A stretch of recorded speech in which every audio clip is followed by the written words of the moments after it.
Seja bem-vindo à nossa quarta aula do curso de farmácia clínica. A gente abordou questões de doenças crônicas, farmacoterapia baseada em evidências, a importância de diretrizes clínicas. E nessa aula nós vamos abordar sobre urgências e emergências, como que a gente utiliza da farmacoterapia, a importância da farmacoterapia nessas questões. Tá? Então, vamos começar definindo urgências e emergências, né? Então, é definido por urgência a ocorrência imprevista de agravo à saúde com ou sem risco de potencial de vida, cujo portador necessita de assistência médica tão prontamente quanto possível, né?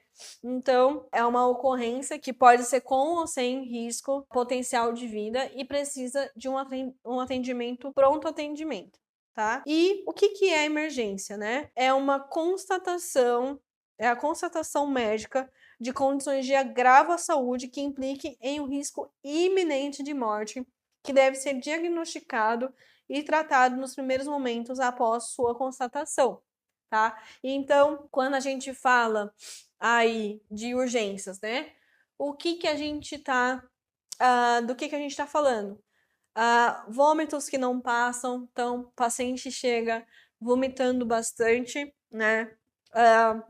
Uma dor abdominal moderada, uma bronquite ou crise de asma sem falta de ar grave, né? Então, o paciente está com uma bronquite, está com asma, porém não chega a faltar ar, mas sim tem aquele desconforto respiratório, né? Uma diarreia é um ponto de atenção devido à desidratação, né? Então, são casos de urgência. Fraturas, luxações leves a moderadas, cortes profundos sem hemorragia intensa, dor de cabeça forte sem alteração de consciência.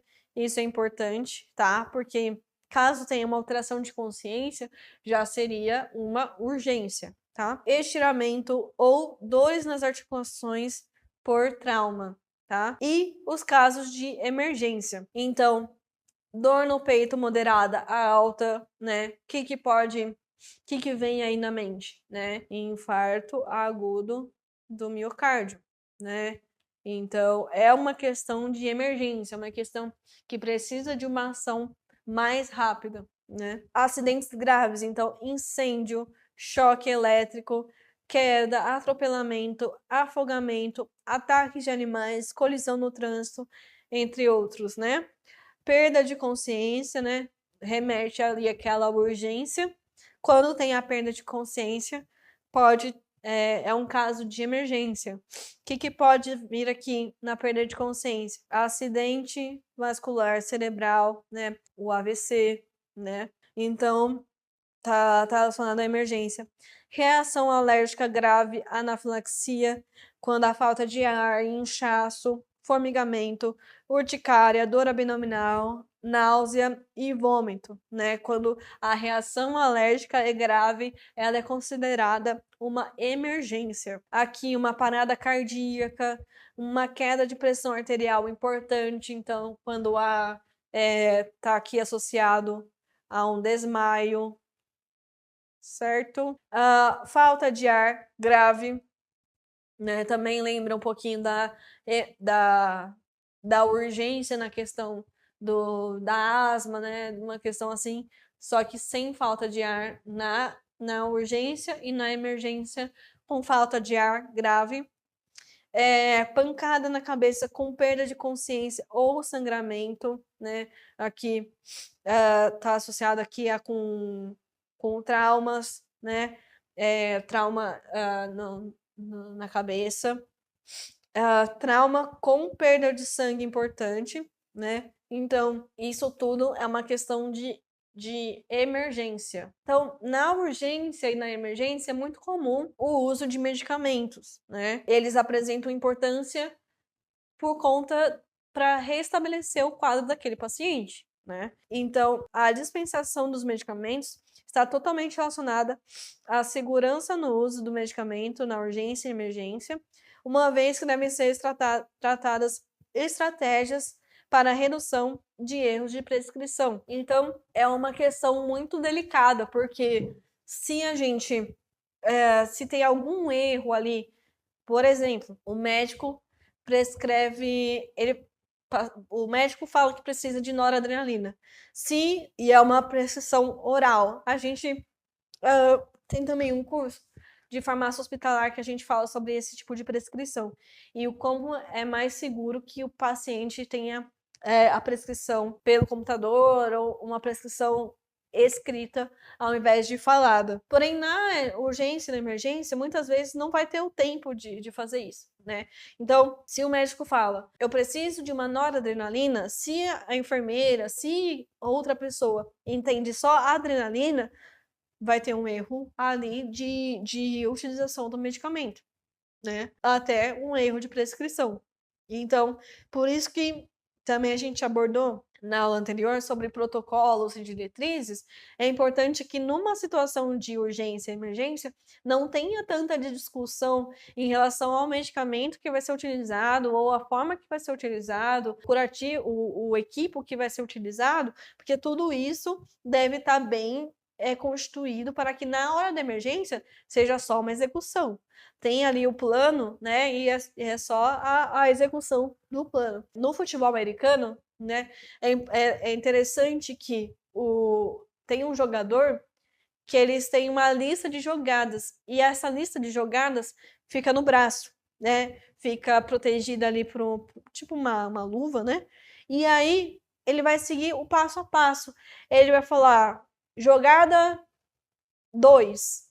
E aí todos os jogadores se posicionam naquela jogada 2 para que possa executar o passe e fazer o ponto ali no o touchdown, né? Que seria o ponto, né? E é basicamente isso que a gente precisa na urgência e na emergência, né? A emergência sendo sendo de ação mais rápida e a urgência também com um prazo, só que um pouco mais estendido, tá? Então, é interessante que as instituições estejam preparadas para essa questão, tá? Então, é necessário que hajam estratégias, né, para que o medicamento esteja de pronto acesso. Então, utilizações de carro de parada, estoques próximos para que para que não haja demora na administração do medicamento. Na parada cardiorrespiratória, tem várias duplas checagens antes da administração no paciente, né? Então, para não ocorrer, por exemplo, esse exemplo que eu falei da noradrenalina, inderir adrenalina e aplicar adrenalina no paciente, o médico fala, noradrenalina, quem recebe a informação para pegar o medicamento, repete a informação, noradrenalina. A pessoa que pega o medicamento fala noradrenalina. E aí sim que é aspirado e fala antes de aplicar noradrenalina. Isso é um exemplo de protocolo, né? Essa aula não é específica para isso, para a gente falar sobre esses protocolos, mas é importante que tenha na instituição algo que tenha um plano, um gameplay, né? Um plano de jogo para esse tipo de situação. Plano de jogo é só um exemplo, né? Mas que haja um passo a passo, um como fazer nessas situações. E também que haja sistemas de dispensações rápidos para que sejam eficientes para a demanda que está tendo. Então, vamos pensar, será que a estrutura da instituição, se tiver uma parada cardíaca, consegue responder? Consegue. Se tiver duas, né? Óbvio que, assim, às vezes não tem giro para tudo isso, né? Não tem tantos atendimentos para isso. Mas e se tiver, né? Um vai morrer e o outro vai viver, né? Então, assim, é uma situação muito delicada. Então, é importante que a estrutura esteja adequada para isso também. Isso faz parte, né, de toda a abordagem terapêutica, de todo o manejo, né? Antes da gente iniciar com os manejos principais ali, tá? Então, um exemplo de manejo respiratório, essa imagem tá lá pela Associação Americana do Coração, e é um manejo que é utilizado, bem utilizado, assim, nos hospitais, né? Então, o paciente está com ritmo chocável? Se sim, vai fazer o choque do paciente com o desfibrilador, né? Vai ter o acesso intravenoso também, né? Depois desse ciclo, vai aplicar epinefrina a cada 3 a 5 minutos, né? E aí fazer o resto do. E aí prosseguir na ritmo chocável. Não, então daí, se não tiver, vai fazer tal coisa. Se estiver no ritmo chocável de novo, vai aplicar o desfibrilador e vai utilizar amiodarona ou lidocaína. Trate as causas reversíveis, né? Ou, não está com ritmo chocável, então vai entrar com adrenalina imediatamente, né? Vai entrar com a adrenalina e vai verificar a cada 3 a 5 minutos se tá com isso. Aqui até no finalzinho, vai para 5 e 7. Então, isso é um processo que vai acontecer até ter a estabilização do quadro do paciente. Qual que é a atuação do farmacêutico nessa questão? O farmacêutico, na instituição de saúde, de UBS, hospital, ele está totalmente ligado a essas questões, né? Porque, justamente como a gente comentou na aula de protocolos, não adianta ter o protocolo não ter e não ter o medicamento que vai ser utilizado. Ou eu não tenho o suficiente, ou não está em dia com compras, né? Para ver se está chegando, mas se tenho para atender aquela situação. Então, ele vai atuar ajudando na seleção do medicamento. Então, quais medicamentos que a gente vai utilizar para a parada cardiorrespiratória? Do que a gente viu aqui no manejo, tem pelo menos 3 que podem ser utilizados, que vai ser a epinefrina, né, a adrenalina, a amiodarona ou a lidocaína. Então, é importante que eu tenha pelo menos esses 3 para atender uma situação de parada cardiorrespiratória, né? O armazenamento, então, onde que vai ficar armazenado esses medicamentos? Vai ficar na farmácia central, né? A farmácia central, ela geralmente, né, nos hospitais, ela abastece as outras farmácias. Então, por exemplo, eu tenho aqui o pronto atendimento do hospital, tá? Tá aqui na porta de entrada do hospital, tá? Faz sentido que a farmácia que abastece o pronto atendimento fique essa distância, sendo que eu posso ter uma farmácia aqui do lado? Não faz nenhum sentido, né? Porque aqui eu tenho certeza que o medicamento vai ficar mais próximo da equipe de enfermagem e da equipe médica para uma situação de emergência. Ou ainda mais, ao invés de eu gastar, vamos supor que esse trajeto aqui, por mais que esteja perto, tenha 2 minutos. E aqui na farmácia central 30. E aqui no PA eu tenho um carro de parada aqui. Esse carro de parada aqui vai ter menos de 1 minuto, tá? Então, é importante que a gente tenha esse olhar, porque justamente isso vai fazer toda a diferença no atendimento dessa intercorrência, né? Administração segura de medicamentos para a situação de urgência e emergência. Então, antes de eu padronizar, de eu selecionar o medicamento, eu preciso saber se esse medicamento é seguro, se o fornecedor é seguro, se o laboratório não tem tanta alguma reclamação, uma farmacovigilância ou uma necessidade de retirada daquele medicamento do mercado, né? Então, tudo isso faz parte do processo da atuação do farmacêutico nessa questão. A seleção a gente faz sozinho também? Claro que não, porque senão, se eu fizer sozinho, a equipe médica, a equipe de enfermagem vai saber o que tem para utilizar nessa questão, né? E se por algum motivo eu não tenho adrenalina para utilizar nessa intercorrência, eu tenho noradrenalina. Será que o médico vai saber que vai ter esse medicamento no lugar? Né? Então, toda essa questão de seleção é feita uma reunião de padronização na nossa instituição de saúde, tá? Isso no caso de unidade básica de saúde, hospitais, né? Enfim. Tá? E também, novamente, a questão da importância de protocolos. Os protocolos também o farmacêutico não faz sozinho, ele faz associado com a equipe multidisciplinar, para justamente numa situação assim, a gente agir de forma rápida e eficiente para atendimento dessa questão.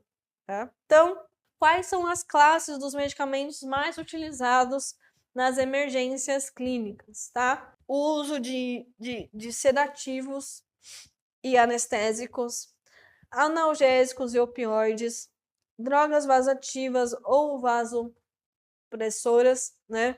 Então, cada um vai ter uma particularidade no uso, né? E aí, por isso que faz parte da questão da padronização, qual que vai ser utilizado para cada questão. Então, tem alguns hospitais, né, de carro de parado, que o hospital segue um perfil só para todas as emergências. Tem hospitais maiores que tem um perfil que vai atender unidade de terapia intensiva, que associa que o paciente vai estar numa condição mais grave, então ele precisa de mais, por exemplo, adrenalina no carro de parada, do que um paciente que está ali no pronto atendimento, por exemplo, né? Enfim, todas essas questões precisam ser verificadas no caso a caso, na abrangência do setor, etc. Tá? Então, vamos falar de cada uma das nossas classes dos medicamentos, tá? Então, sedativos e anestésicos. O maior objetivo do uso de sedação e anestésicos é o alívio da dor, minimizando a depressão respiratória, a hipóxia e a hipotensão. Então, o paciente passou ali um trauma com perda de volume. Então, pode ser utilizado um sedativo para que seja poupada a energia desse paciente, para que ele tenha uma melhor recuperação dessa parte, né? Então, tem os principais medicamentos, tem o midazolam, que ele pode ser uso intravenosa, intramuscular, intranasal, né? Ele vai dar uma sedação rápida, de ação rápida do paciente, de início de 1 a 2 minutos, duração de 10 a 40 minutos. E também vai agir na questão de agitação do paciente, né? Quando o paciente sofre algum trauma, o nosso corpo vai tentar reagir. Como que ele vai tentar reagir? Ele vai acelerar a frequência cardíaca para ir mais fluxo sanguíneo para onde está a dor, né? Para mandar ali a proteção para aquele paciente, né? Então, é normal que haja uma agitação no paciente. Então, o sedativo vai fazer esse papel, né? Temos também o Propofol, né, usado via intravenosa. Ele vai ter uma sedação profunda ultra rápida, iniciando cerca de 30 segundos e durando 5 minutos. O etomidato também vai ter uma sedação profunda ultra rápida, de 5 a 15 minutos, de duração de 5 a 15 minutos, né? Então, considerações, né? Esse paciente que teve esse trauma com perda de volume, eu preciso ter um acesso rápido para esse paciente. Às vezes esse paciente vai precisar entubar. Então, eu dou esse sedativo para, nesse período que ele estiver sedado, eu consiga fazer todas as ações que eu precise durante o tempo de recuperação, até ele ir para a unidade de internação, né? Esse é o objetivo dos sedativos durante essa intercorrência. A gente precisa ficar atento na duração dessa sedação, né? Então, o midazolam, ele vai dar de 10 a 40 minutos, sendo que o propofol vai dar 5 minutos. Então, tem tem algumas questões que até associam um com o outro, para um ter uma ação mais rápida e o outro ter uma ação mais prolongada, para que a gente tenha tempo de fazer todas essas ações, para fazer um exame, para coletar coisa, enfim. Nesse meio tempo que a gente pode fazer tudo, né? É importante que esse paciente seja monitorado para que não tenha uma dose maior do que a que ele precisa, para não ter nenhuma. Porque se você não cuida dessa sedação, é uma sedação profunda, então pode gerar a diminuição de conforto respiratório, enfim, né? Então é importante que o uso não seja prolongado também, tanto que a ação da terapia intensiva, né, nas unidades de terapia intensiva, né, que isso seja uma questão importante, né? Não é interessante que o paciente fique muito tempo sedado sem necessidade. Então, mas não dá para tirar de uma vez, né? Então, por isso que há um desmame na sedação desse paciente. Então, a gente evita o uso prolongado desses medicamentos devido aos efeitos adversos que eles podem trazer.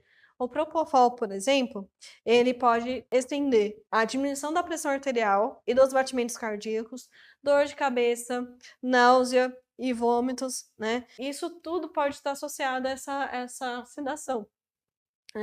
Então, por isso que é importante a monitorização e o desmame sempre que ter a possibilidade, né?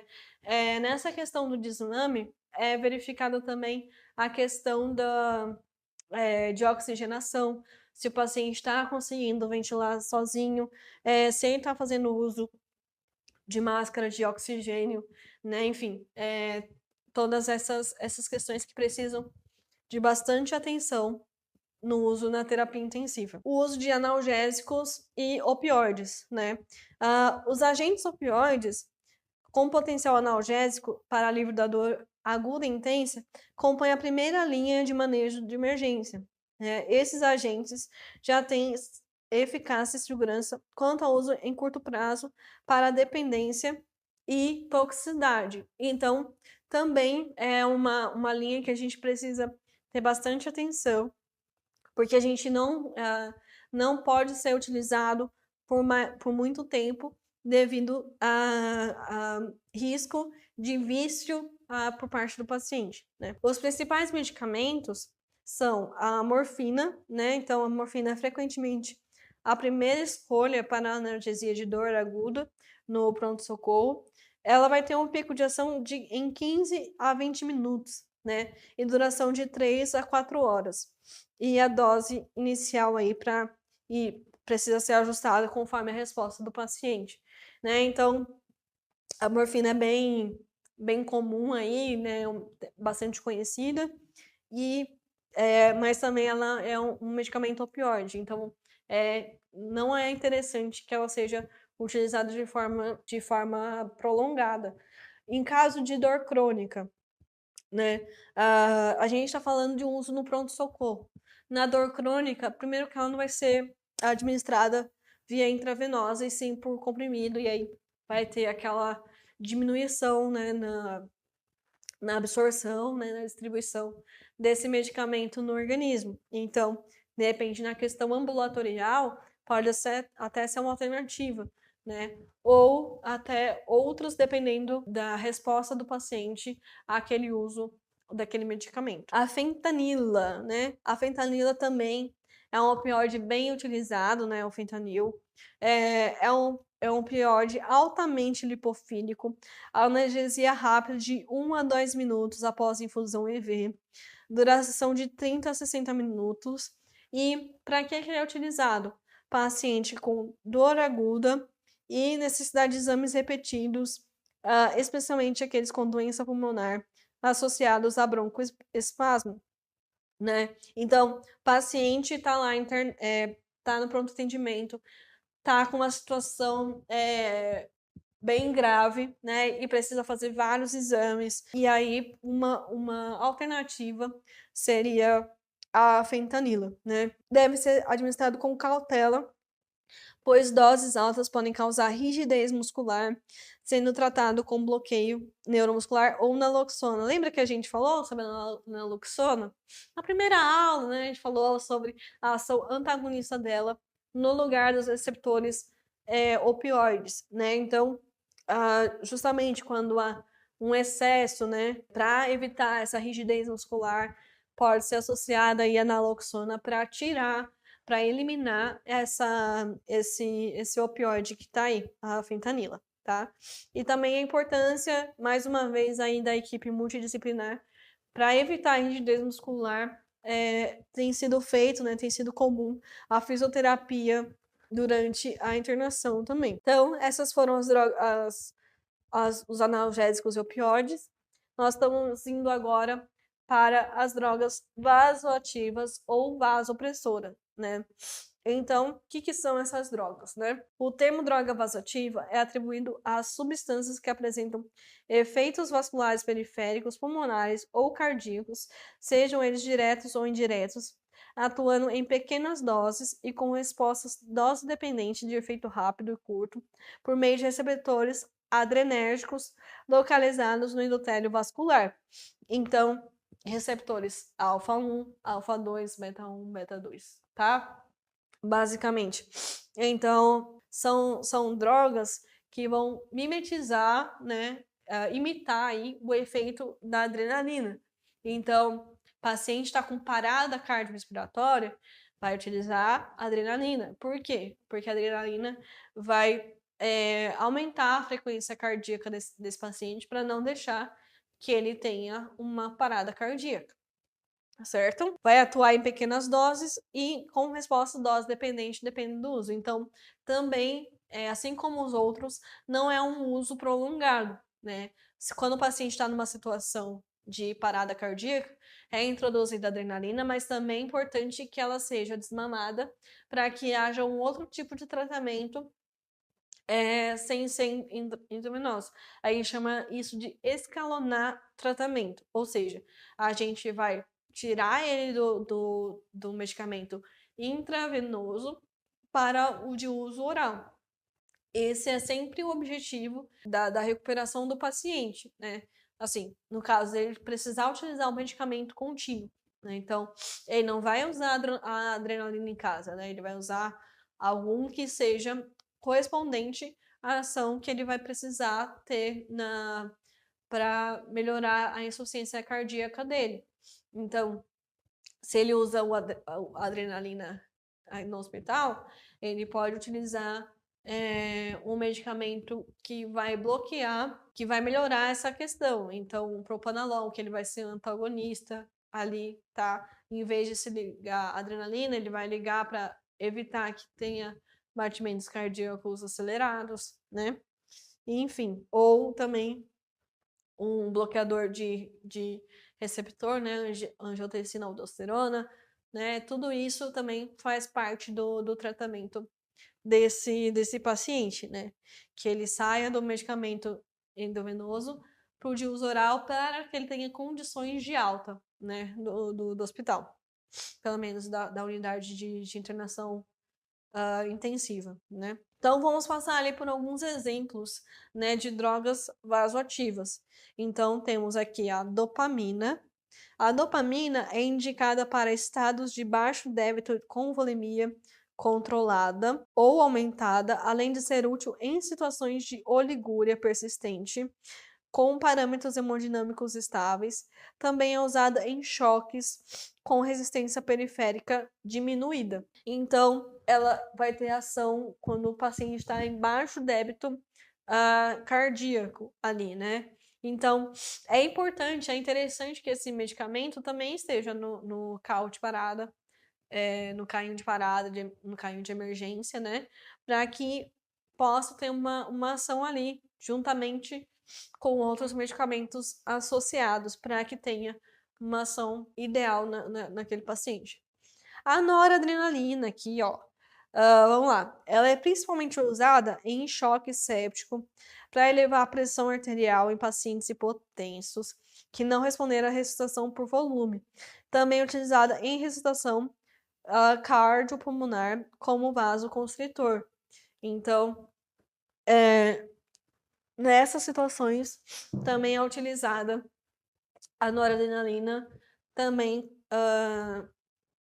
para ter uma melhor recuperação nesses pacientes que não responderam à ressuscitação por volume, né? O que é essa ressuscitação por volume? É quando tem uma infusão ali de um soro, né? Um ringer, enfim, para poder o paciente voltar.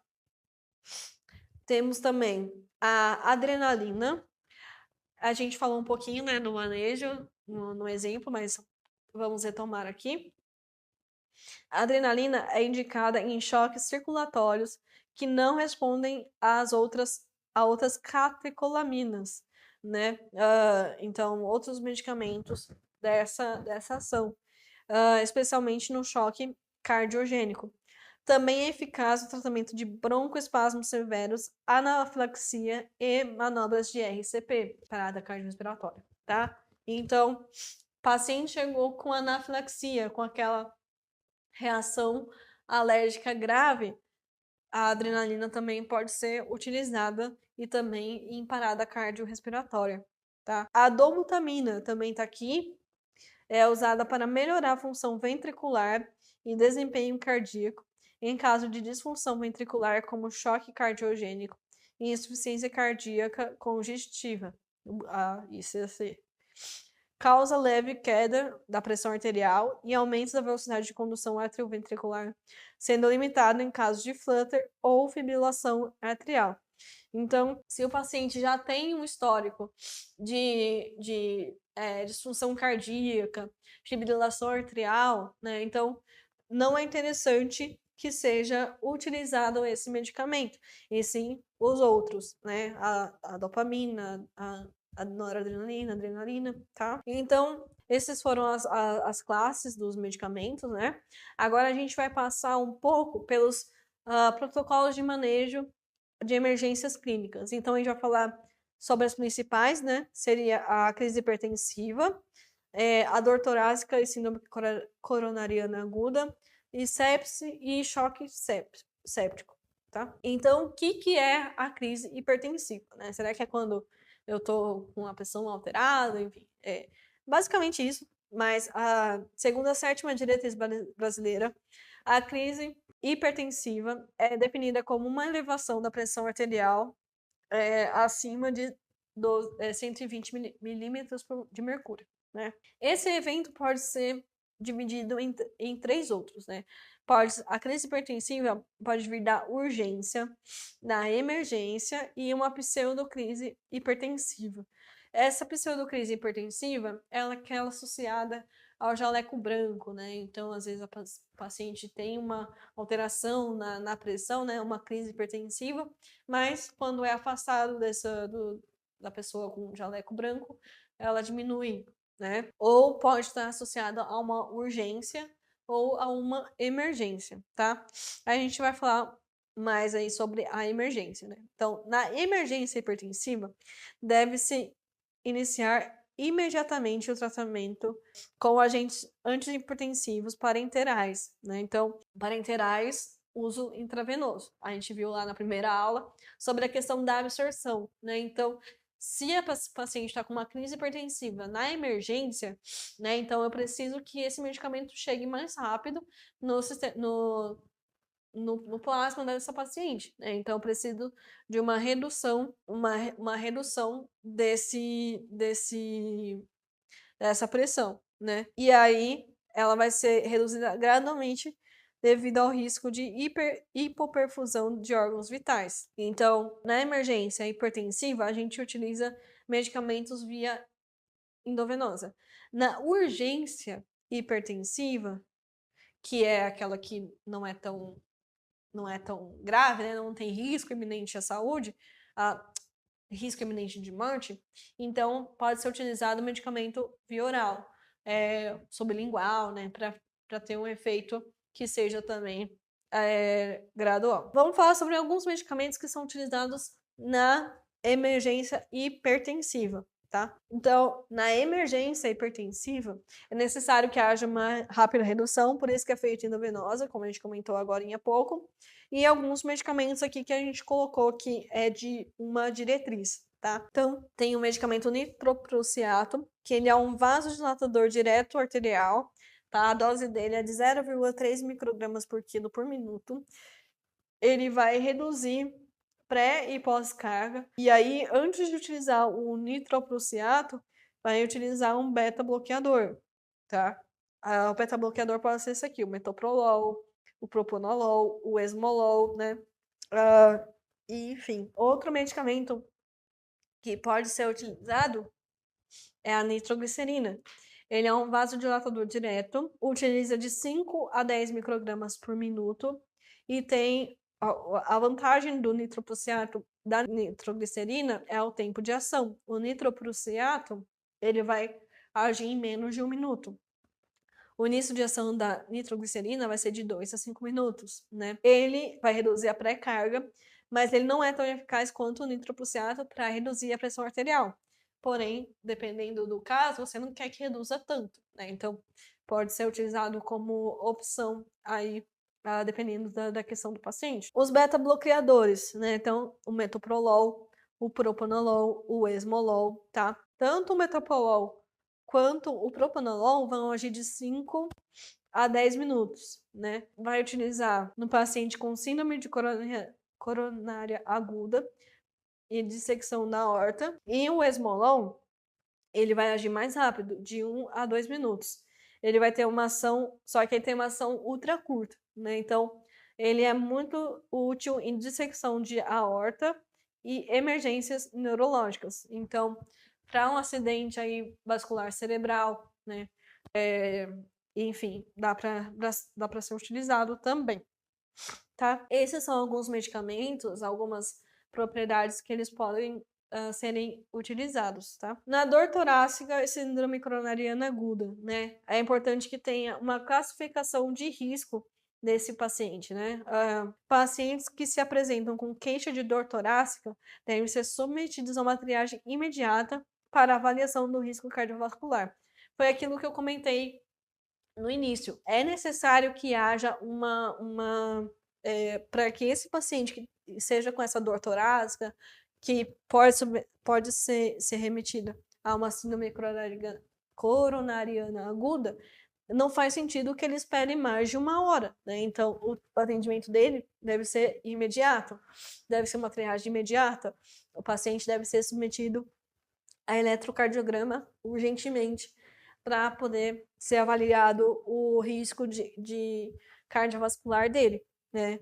Então, o uso de escalas e de classificação de risco é recomendado para identificar a gravidade da condição. Então, conforme eu falei, né? O eletrocardiograma deve ser feito dentro de 10 minutos após a chegada do paciente, né? Esse exame é fundamental para identificar alterações isquêmicas e orientar o manejo inicial desse paciente, né? Então, tem esse protocolo aí também que chama protocolo MONA, né?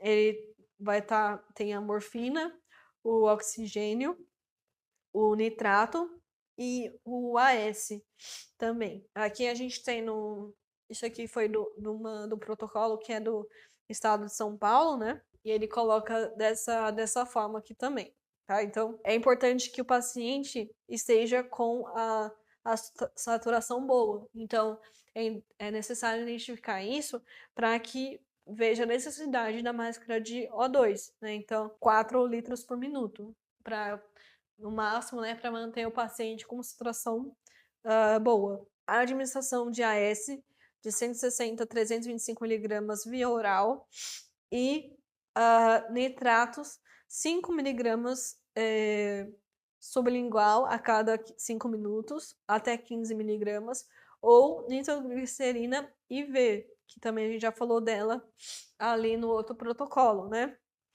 Então, de 10 a 20 miligramas por minuto, se pressão arterial sistêmica for acima de 90 mililitros por mercúrio, e frequência cardíaca de 50 a 100 batimentos por minuto, e se não utilizou Viagra nos últimos 48 horas. O Viagra, o sildenafila, né? O Viagra, o sildenafila é utilizado para insuficiências coronárias, né? Então, Se o paciente já é cardíaco, é importante que tenha esse histórico de saúde na hora da triagem, mesmo que seja uma triagem mais rápida. E o uso da morfina de 2 a 4 miligramas IV, podendo repetir 2 miligramas a cada 5 minutos. Né? Então, vou passar por cada um deles. A morfina é altamente indicada com paciente IAN devido ao seu efeito vasodilatador.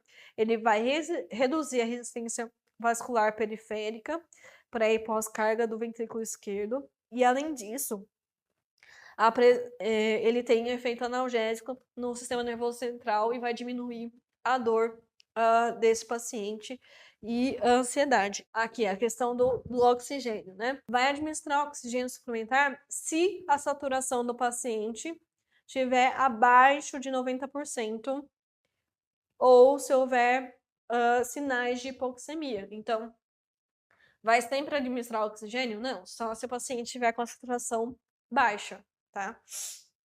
O AS vai administrar via oral, a menos que haja contraindicação. O paciente, enfim, tá com alguma contraindicação, ele tem alguma alergia, não vai administrar o AS, né? Vai ter que entrar com alguma outra coisa no lugar. Nitratos, utilizar nitratos sublinguais ou intravenosos, né, o nitroglicerina aqui no caso, desde que a pressão sistólica seja superior a 90 milímetros de mercúrio e não haja contraindicações. Então, transferências, né? Então, depois de ser feito tudo isso, o paciente com suspeita de síndrome coronariana aguda deve ser transferido para a unidade de capacidade de realizar monitorizações contínuas, suporte avançado de vida e, idealmente, com os serviços de hemodinâmica. Então, esse paciente estava lá no pronto atendimento com todas essas questões, ele precisa ser encaminhado para uma terapia intensiva, né? Ou um local que possa ter um melhor cuidado, uma melhor monitorização desse paciente, certo? Após a estabilização inicial, terapias baseadas em evidências como beta-bloqueadores, inibidores de enzima conversora de angiotensina, os IECAs, ou os BRAs, né? E também estatinas, dependendo do que for definido ali do quadro desse paciente. Todo esse atendimento no pronto atendimento é justamente para encaminhar ele para verificar em exames qual que é a causa do que teve essa síndrome coronariana. É uma causa crônica que ele já tem, é uma piora do estado de saúde dele, né? Para encaminhar ele para tratamentos que sejam ideais para as metas terapêuticas para esse paciente. A sepse e o choque séptico. Estamos terminando. Fique comigo, firme, que vamos acabar bem, tá? Então, o que é a sepse, né? A sepse é uma síndrome extremamente prevalente com elevada morbidade e mortalidade e altos custos, ou seja, geralmente quem tem a sepse tem alto risco de mortalidade, tá? Seu reconhecimento precoce e tratamento adequado são fatores primordiais para a mudança desse cenário. A implementação de protocolos clínicos gerenciados é uma ferramenta útil nesse contexto, auxiliando as instituições na padronização e atendimento ao paciente séptico, diminuindo os desfechos negativos e proporcionando melhor efetividade no tratamento. Isso tem muito a ver com aquele caso que a gente comentou no paciente que foi à unidade de saúde com febre, prostração, utilizou um antimicrobiano que não era específico, teve piora, e aí que foi feito o antimicrobiograma para poder direcionar o tratamento, né? Então, é importante que haja um reconhecimento rápido dessa sepse, através dos exames laboratoriais desses pacientes, para que haja um tratamento que seja efetivo. O choque séptico é a presença da sepse com hipotensão, com necessidade de vasopressores, para manter a pressão arterial médica de menor que 60, ou maior que 65 mililitros de mercúrio, associados a lactato maior que 2 milimol por litro, após a adequada reposição volêmica. né? Então, o choque séptico é porque já tem uma sepse, já tem uma infecção bacteriana que ela está se alastrando e precisa de uma resolução rápida nesse sentido, né? Como que a gente trata essa sepse, né? A gente vai identificar através de exames laboratoriais o foco principal para o uso do antimicrobiano adequado. Então, eu coloquei aqui um exemplo, né, de tratamento da sepse. Então, por exemplo, se for um foco urinário, pielonefrite, a primeira opção desse protocolo é a ceftriaxona, 2 gramas, uma vez ao dia, ou o ciprofloxacino, 400 miligramas, de 12 em 12 horas. Se for uma intraabdominal, uma diverticulite, uma peritonite, né, vai utilizar a piperaciclina com tazobactam, dose de 4,5 miligramas, de 6 em 6 horas, ou ciprofloxacino mais metronidazol. Pneumonias graves, o moxifloxacino, né? Então, para cada foco, por isso que é importante os exames laboratoriais, né? Um acompanhamento contínuo desses pacientes, para que não seja utilizado um antimicrobiano que não vai ter ação específica para aquele paciente. Então, através dos exames laboratoriais, a gente pode acompanhar a progressão de melhora e também se preocupando com a função renal e hepática do paciente e usando medidas protetivas, né? A antibiótico-terapia deve ser de amplo espectro, o mais rápido possível, cobrindo organismos gram-negativos e positivos, esse suspeito contra fungos e vírus, né? Então, deve ser feita uma avaliação de qual classe de antimicroorganismo que a gente está lidando, né? Se choque séptico for por gram-negativos, é preciso associar 2 antibióticos de classes diferentes para garantir o tratamento eficaz de organismos resistentes. Até a resposta clínica definitiva, o lactato sérico é importante no monitoramento da perfusão tecidual, devendo ser pedido a cada 6 horas até sua normalização. Então, justamente, né, a estrutura que está fazendo todos esses atendimentos, é importante que ela tenha estrutura para realizar todos esses exames, toda essa monitorização no período que esse paciente está internado, porque senão a gente não vai conseguir acompanhar esse paciente de forma efetiva, né? Então, para concluir, falei que a gente estava terminando.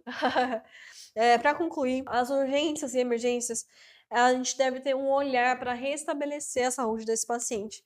Vai ser um atendimento rápido, mas ele deve ser efetivo. Não dá para ser feito de qualquer jeito.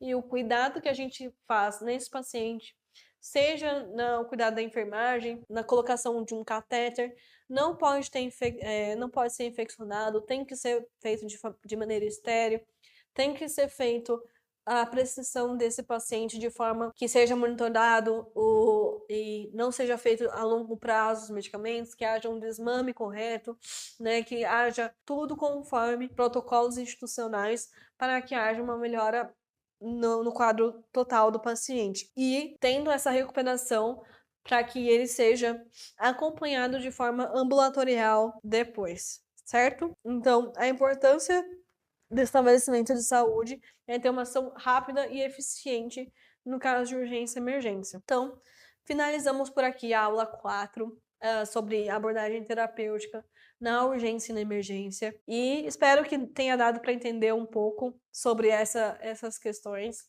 Não fomos tão específicos, mas é um quadro geral sobre essas questões, tá? Então, terminamos por aqui. Espero que tenham gostado e te vejo na próxima aula, nossa última aula sobre farmácia clínica. Te vejo lá.